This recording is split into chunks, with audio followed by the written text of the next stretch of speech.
大家好, 여러분 안녕하세요. 반갑습니다. 저는 효명고등학교 중국어 교사 이경호입니다.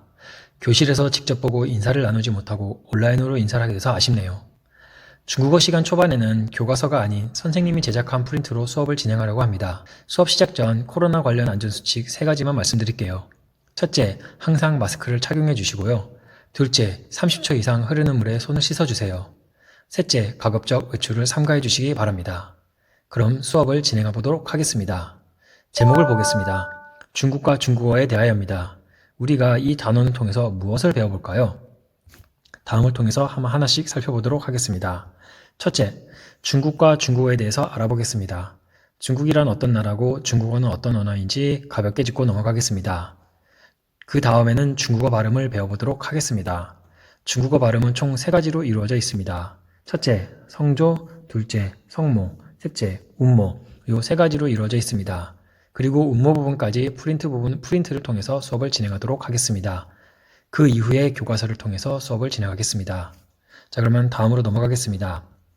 선생님이 영상 하나를 준비했습니다. 유튜버 방구석 외교관 9G의 영상인데요.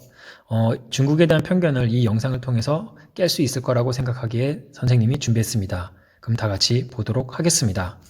중국을 싫어할 이유는 많다. 하지만 중국이 싫어도 알아야 하는 이유는 무엇일까? 중국, 그것이 알고 싶다. 사실 주위를 둘러보면 중국에 대해 부정적인 이미지를 가지고 있는 사람들을 쉽게 찾아볼 수 있다. 예를 들면 짝퉁, 비매너, 범죄, 치졸한 외교 행위, 역사 왜곡 등 중국의 많은 인구만큼 쉽게 단점을 찾아볼 수 있다고 볼 수 있다. 그러나 우리는 알게 모르게 수많은 관계들로 그들과 엮여있고 쉽게 풀 수도 멀리할 수도 무시할 수도 밀어낼 수도 없다. 지피지기면 백전백승이라고 하지 않았나? 이왕 이렇게 된 것, 왜 중국을 알아야 하는지에 대해 몇 가지 짚어보도록 하자. 중국을 한마디로 정리하자면 이라고 말하는 사람들은 대부분 사기꾼일 가능성이 높다. 왜냐면 중국은 절대 한마디로 정리할 수 없기 때문이다. 한국의 영토보다 큰 성이 타이완 포함 23개가 있으며 절대적으로 비교하자면 한국 면적의 96배 수준이다. 13억의 엄청난 인구가 존재하지만 독특하게도 공산당이라는 일당체제의 지배 아래 경제적으로는 자본주의를 표방하는 시장사회주의 국가라고 일컫는다. 무엇보다 중국은 한국과 거리상으로 무지하게 가깝다. 인천공항에서 비행기를 타고 웨이하이까지 50분, 베이징까지 1시간 반, 상해까지 2시간이면 갈 수 있다. 그만큼 무역교류가 활발하다고 할 수 있어 2016년 기준 한국의 전체 수출량 568조 원 중 25% 이상 약 143조 원 규모의 수출을 중국에 하고 있다. 한국이 무역을 통해 흑자를 기록하는 나라를 살펴봐도 중국이 43조 원으로 1위, 홍콩이 36조 원으로 2위. 어쨌거나 중국이 79조 원 규모로 3위인 미국 27조 원의 약 3배 정도로 나타난다. 그러니 한국 경제를 논하면서 어찌 중국을 빼고 얘기할 수 있겠는가?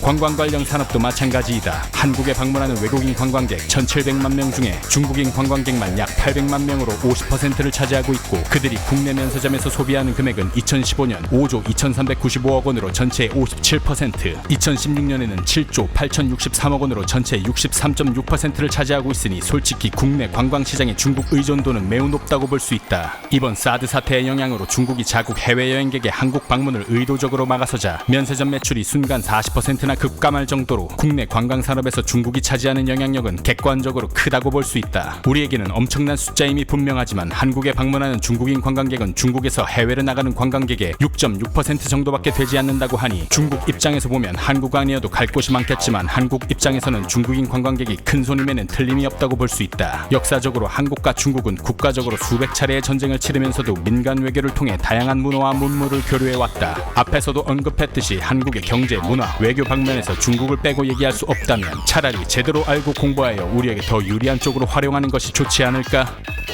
당신의 생각을 묻고 싶다.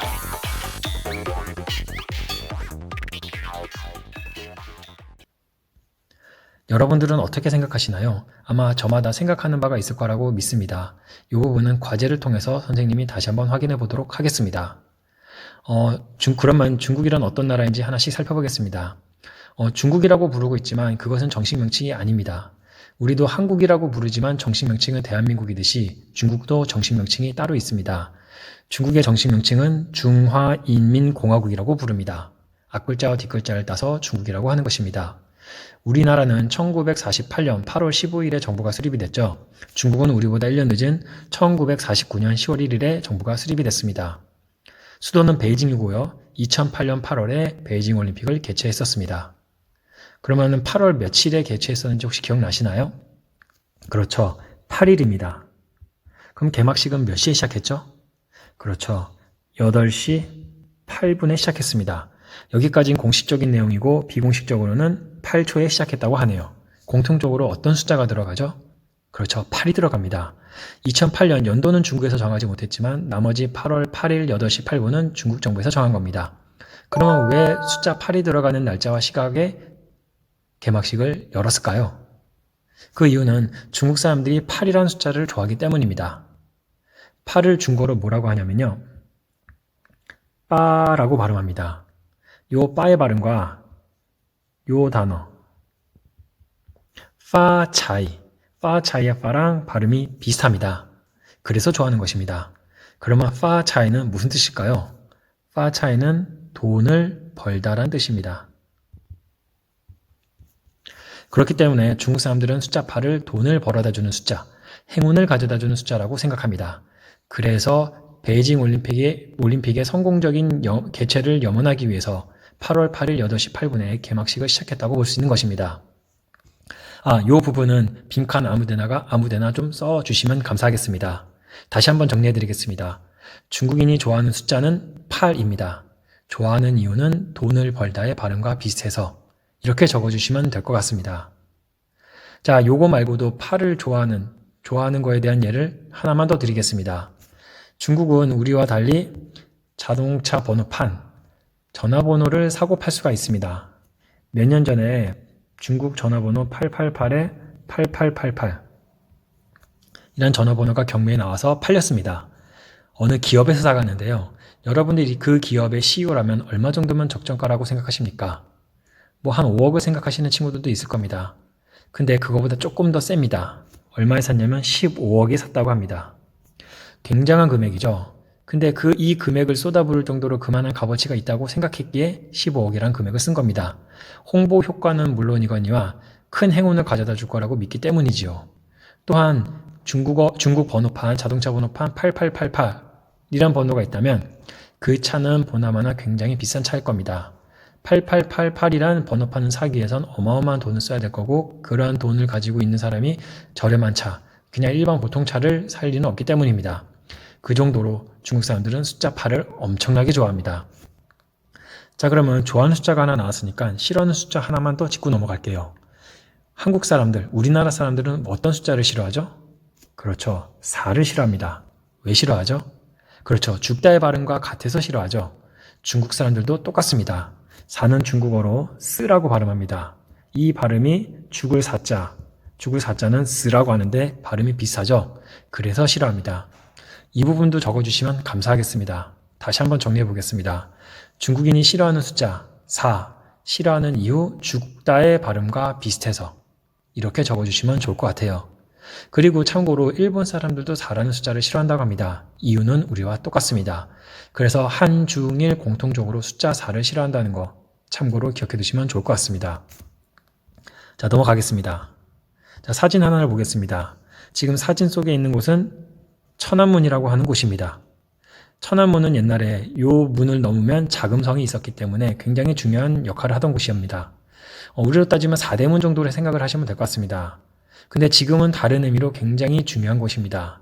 이 천안문 가운데 사진 하나 보이시죠? 이 사람이 누구냐면은 마오쩌둥이라는 사람입니다. 중국의 초대 지도자입니다. 이 초대 지도자 마오쩌둥이 바로 요 천안문, 이곳에서 중화인민공화국의 수립을 선언했습니다. 그렇기에 굉장히 현대적으로 중요한 곳입니다. 자, 그러면 관련된 영상 하나만 보겠습니다.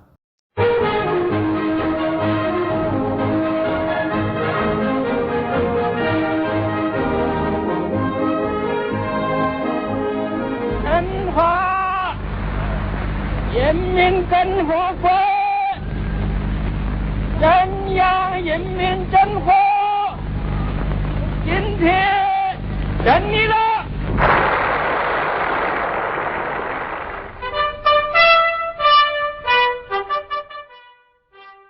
자, 계속해서 요 천안문 앞에 있는 여기 광장을 한번 보겠습니다. 이곳은 천안문 광장이라고 하는 곳인데요. 요 천안문 광장에 한 사람이 서 있죠. 이 사람은 일반인이 아니라 군인입니다. 그럼 이 군인이 여기를 왜 서 있을까요? 그렇죠. 무언가를 지키기 위해서 서 있는 것입니다. 선생님이 천안문을 집중적으로 찍다 보니까 뒤에가 잘릴 수밖에 없었는데 이 군인이 지키고 있는 것은 중국의 국기입니다. 지금 이곳에 국기가 개양되어 있는 것이에요. 중국은 특이하게 매일 아침 해가 뜨는 시각에 군인들이 나와서 국기를 걸고요. 해가 지는 시간에 또 나와서 국기를 걷어갑니다. 매일 일과처럼 반복을 해서 진행을 합니다. 그런데 1년에 딱 2번은 엄청나게 큰 규모로 큰 행사로 국기 개양식을 거행합니다. 언제와 언제일까요? 하루는 새해입니다. 1월 1일 새해 때 대규모로 국기 개양식을 거행합니다. 그러면 나머지 한 날은 언제일까요? 중국인들 입장에서 굉장히 중요한 날이 언제일 것 같습니까? 그렇습니다. 10월 1일입니다. 10월 1일은 무슨 날이라고 했죠? 그렇죠. 중화인민공화국의 수립이 선언된 날이죠. 그렇기 때문에 1월 1일과 10월 1일 요 두 날만은 엄청나게 큰 규모로 국기 개양식이 벌어집니다. 그래서 이 두 날은 엄청나게 많은 인파들이 모여서 국기 개양식을 구경한다고 합니다. 그러면 관련된 영상 하나 더 보겠습니다.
자, 그러면 오늘 배웠던 내용을 다시 한번 복습해 보겠습니다.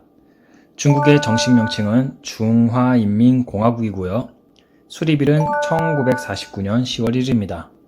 그리고 수도는 베이징입니다. 그리고 좋아하는 숫자와 싫어하는 숫자도 다시 한번 복습해 보겠습니다. 좋아하는 숫자는 8이고요. 좋아하는 이유는 돈을 벌다의 발음과 비슷해서입니다. 싫어하는 숫자는 4이고요. 싫어하는 이유는 죽다의 발음과 비슷해서입니다. 이 정도만 기억해 두시면 좋을 것 같습니다. 자, 그러면 오늘 배웠던 내용들을 바탕으로 과제를 내드리도록 하겠습니다. 이 과제는 여러분의 출결과 연관지을 계획이기 때문에 부담 갖지 않으셔도 됩니다. 첫 번째, 본인이 생각하는 중국을 한 단어 혹은 한 문장으로 표현해 주세요. 그리고 그 이유도 적어주세요. 수업 시간 초반에 봤던 영상을 통한 느낌을 적어주셔도 상관없고요. 선생님의 설명을 듣고 정리한 내용들을 적어주셔도 상관이 없습니다. 부담 갖지 말고 본인들의 생각을 적어주세요. 이 부분은 퀴즈 과제란에 선생님이 똑같이 질문을 할 테니까 거기다 답변을 달아주시면 좋을 것 같습니다. 두 번째, 수업 내용을 듣고 궁금한 사항 한 가지만 질문해주세요. 중국에 관한 전반적인 질문도 상관이 없습니다. 단 이상한 질문은 사절합니다. 예를 들어서 중국인은 인육을 먹나요? 중국인은 왜 더럽나요? 이러한 등등의 질문은 사절하겠습니다. 이번 같은 경우는 퀴즈 과제란에 질문이 들어가 있겠지만 답변은 비공개 댓글로 달아주세요. 비공개 댓글로 다르면 선생님이 바로바로 피드백을 해줄 수 있습니다. 그렇기 때문에 꼭 비공개 댓글로 달아주세요. 그리고 2번 같은 경우는 나중에 등교 개혁을 하게 되면 수행평가와 관련돼서 선생님이 자세하게 설명을 해드리겠지만 중국어 수행평가 중에 질문과 대답이라는 항목이 있습니다. 그 질문과 대답의 수행평가, 그 항목에 반영되는 내용이기 때문에 질문거리가 있으면 꼭 해주시면 감사하겠습니다. 오늘 수업은 여기까지입니다. 모두들 선생님 수업 시청해주셔서 감사합니다. 수고하셨습니다.